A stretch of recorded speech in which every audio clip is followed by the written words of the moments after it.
আমরা বিগত 16 বছর কি দেখেছি? বিগত 16 বছর দেখেছি যে দেশের মধ্যে কতগুলো মেগা প্রজেক্টের মাধ্যমে মেগা দুর্নীতি করা হয়েছে। আসসালামু আলাইকুম। ভালো আছেন এখন?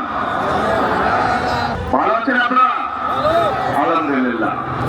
এখন প্রিয় এলাকাবাসী, আজকে আমরা এখানে সকলে একত্রিত হয়েছি এই যে 12 তারিখে যে নির্বাচন, এই নির্বাচন উপলক্ষে এই জনসভা, সেটা নিয়ে আমরা আজ এখানে একত্রিত হয়েছি।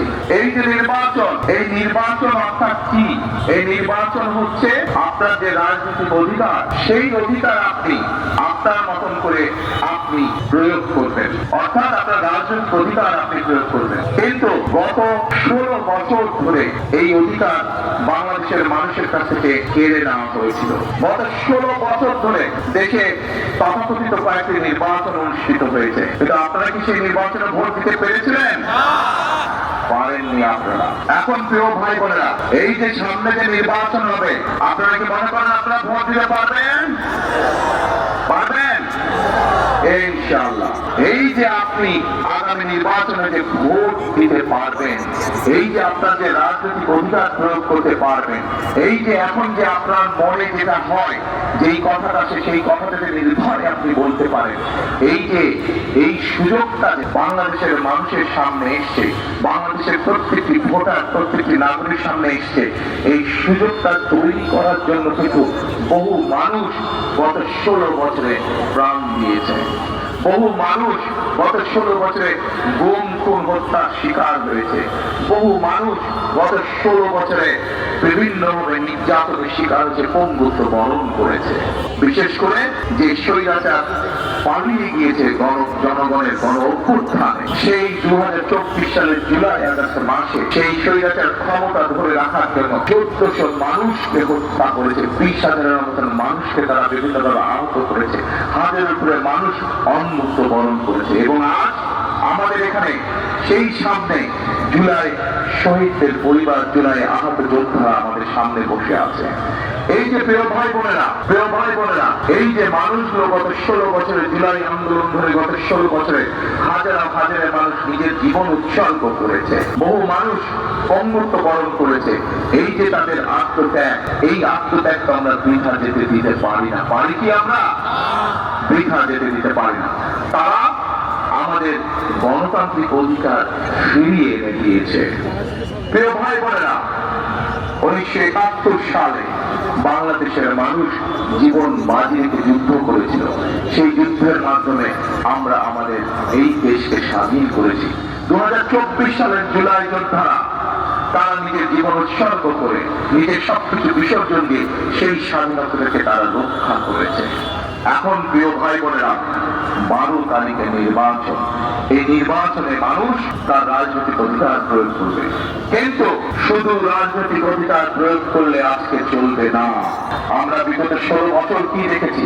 বিগত 16 বছর দেখেছি যে দেশের মধ্যে কতগুলো মেগা প্রজেক্টের মাধ্যমে মেগা দুর্নীতি করা হয়েছে, কিন্তু মানুষের ভাগ্যের পরিবর্তন হয়নি, এলাকার উন্নয়ন হয়নি, এলাকার ভাগ্যের পরিবর্তন হয়নি।